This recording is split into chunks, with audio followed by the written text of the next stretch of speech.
एक बार की बात है। एक आश्रम में गुरु और उनके शिष्य रहा करते थे। शिष्य रोज़ाना आश्रम के बाहर स्थित गांव में भिक्षा लेने के लिए जाते थे। उस आश्रम का एक शिष्य जिस गांव में भिक्षा लेने जाता था, उस रास्ते में एक नदी पड़ती थी। वो शिष्य रोज़ उसी रास्ते से भिक्षा लेने जाता था। एक दिन उस शिष्य ने देखा कि एक लड़का पेड़ के पीछे छिपा है। वह शिष्य उस लड़के के पास गया और उससे जाकर बोला, भाई, तुम इस पेड़ के पीछे छिपकर क्या देख रहे हो? लड़के ने कहा, अरे, तुझे दिखाई नहीं दे रहा क्या मैं क्या देख रहा हूँ? तब शिष्य ने नदी की तरफ देखा तो वहाँ पर कुछ लड़कियाँ पानी भर रही थीं। वह लड़कियाँ 16-17 साल की होंगी। तब शिष्य ने उस लड़के से कहा, अरे भाई, वहाँ पर तो लड़कियाँ पानी भर रही हैं, इसमें छिपकर देखने वाली क्या बात है? तब लड़का शिष्य की तरफ देखकर उससे कहता है, अरे पागल, तुम्हें दिखाई नहीं दे रहा क्या कि कैसे ये परियां नदी से पानी निकाल रही हैं? ज़रा उनकी अदाओं को तो देखो, उनके कोमल शरीर को तो देखो, उनकी पतली कमर मटके को उठाते समय कैसे बल खाती है और उनके बाल उनकी कमर पर कैसे लहरा रहे हैं, मानो सुंदरता बिखरी पड़ी हो। शिष्य ने फिर नदी की तरफ देखा और इस बार वह शिष्य देखता ही चला गया। अभी तक तो उसे कुछ भी नज़र नहीं आ रहा था और वह बिल्कुल निर्भय था। उसे किसी भी बात का कोई डर नहीं था। लेकिन अब वो छिपने लगा और उन लड़कियों को देखने लगा जैसे उसने कोई अपराध कर दिया हो, और अब वो छिपकर उन लड़कियों को देख रहा था। तभी वो अचानक अंदर से कांप गया। उसने कहा कि ये मैं क्या कर रहा हूँ? मैं जो कर रहा हूँ वह सही नहीं है। मुझे यहाँ से चले जाना चाहिए। और फिर वो जल्दी से वहाँ से चला गया। वो आश्रम पहुँच जाता है। आश्रम जाकर वो अपने कार्यों में लग गया, लेकिन जो अभी वो देख कर आया था वही उसकी आंखों के सामने बार बार आ रहा था। उसके मन में वही दृश्य चल रहा था। उसका मन वही सब कुछ देखने के लिए ललायत हो रहा था। उसका किसी भी काम में मन नहीं लग रहा था। सुबह होते ही वो रोज़ जल्दी ही भिक्षा के लिए आश्रम से निकल जाता और उस नदी के पास वाले वृक्ष के पास जाता जहाँ पर वह लड़का पहले से मौजूद रहता था। उसके साथ मिलकर वह भी लड़कियों को छुप छुप कर देखता था। अब वो शिष्य रोज ही ऐसा करने लग गया। ये उसका रोज का काम हो गया था। अब उस शिष्य का मन किसी भी काम में नहीं लगता था। वो हमेशा ही किसी न किसी प्रकार के विचारों में उलझा रहता। वो आश्रम के कार्यों को भी ठीक ढंग से नहीं कर पा रहा था। ना वो ठीक से सो पाता था और ना ही वह ठीक से खाना खा पाता था। उसका मन बेचैन सा रहता था। उसका मन बार बार उन लड़कियों के सौंदर्य को देखने के लिए ललायत हो उठता था। जब गुरु भिक्षा देते तब भी उस शिष्य का मन कहीं और विचारों में खोया रहता था। गुरु ने अपने शिष्य की इन हरकतों को भांप लिया था। तब एक दिन गुरु ने शिष्य को अपने पास बुलाया और कहा कि आज से मैं भी तुम्हारे साथ भिक्षा मांगने चलूँगा। तुम और मैं साथ साथ भिक्षा मांगने चलेंगे। तभी शिष्य ने गुरु को मना करते हुए बोला, नहीं गुरुदेव, आप परेशान क्यों हो रहे हैं? मैं अकेला ही ठीक से भिक्षा मांग सकता हूँ। गुरु ने शिष्य से कहा कि ठीक है, तुम अकेले ही भिक्षा मांगने जाओ। शिष्य तुरंत वहाँ से भिक्षा मांगने के लिए निकल गया। शिष्य के जाने के बाद गुरु भी आश्रम से निकल गए। शिष्य का पीछा करने लगे कि वो कहाँ जाता है, किससे मिलता है। यह सब देखने के लिए उसके पीछे पीछे चलने लगे। थोड़ी दूर जाने के बाद गुरु ने देखा कि उनका शिष्य एक लड़के के साथ एक पेड़ के पीछे अपराधी की तरह छिपा हुआ है और छिपकर कुछ देख रहा है।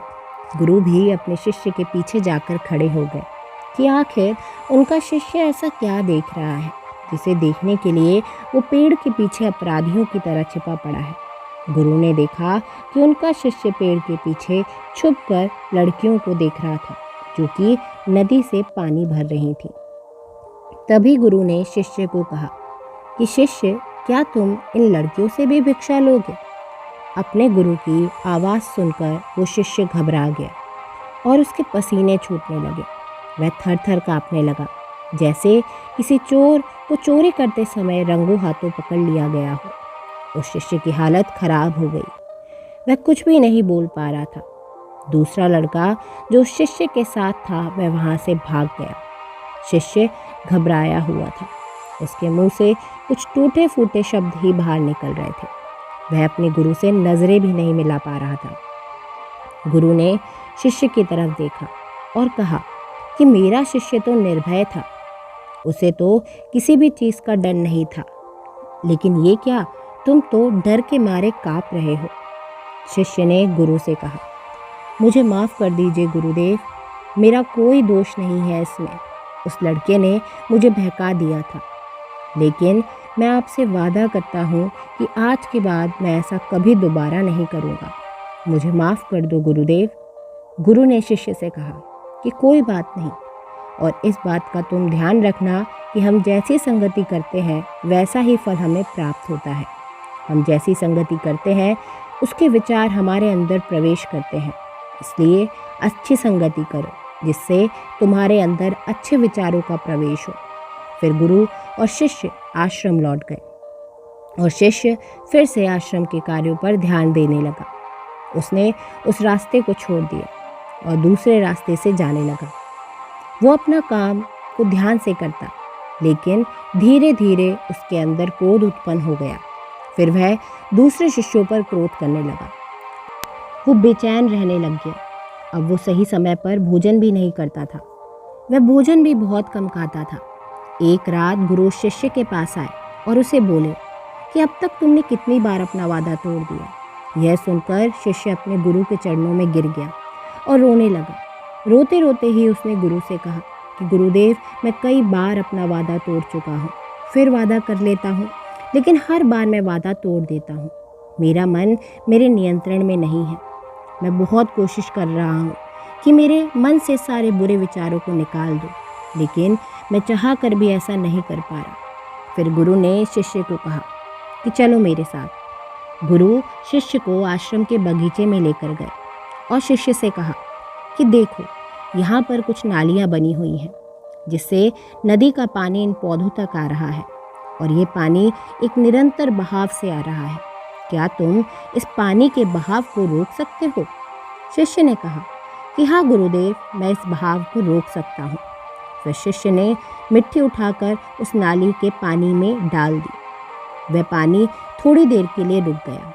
फिर थोड़ी देर बाद उस रेत के ऊपर से पानी आ गया। गुरु ने शिष्य से कहा, अरे ये क्या, ये तो पानी रुका ही नहीं। फिर शिष्य ने कुछ कंकड़ पत्थर उठाकर उस नाली में डाल दिए और फिर थोड़ी देर के लिए पानी रुक गया। लेकिन फिर थोड़ी देर बाद ही उन कंकड़ पत्थर के ऊपर से पानी निकल आया। फिर गुरु ने कहा कि शिष्य, ये क्या हुआ? पानी तो फिर से आ गया। तुम तो बोल रहे थे कि तुम इसे रोक दोगे। क्या हम किसी काम को रोकना चाहें तो क्या हम उसे रोक नहीं सकते? तब शिष्य ने कहा, कोई बात नहीं गुरुदेव, मैं इस पानी को तो आपको रोक के ही दिखाऊंगा। वह फिर शिष्य एक बड़ा सा पत्थर लेकर आया और उस नाली पर डाल दिया। पानी रुक गया। फिर शिष्य ने गुरु से कहा कि देखा गुरुदेव, मैंने कहा था ना कि पानी को मैं रोक दूंगा।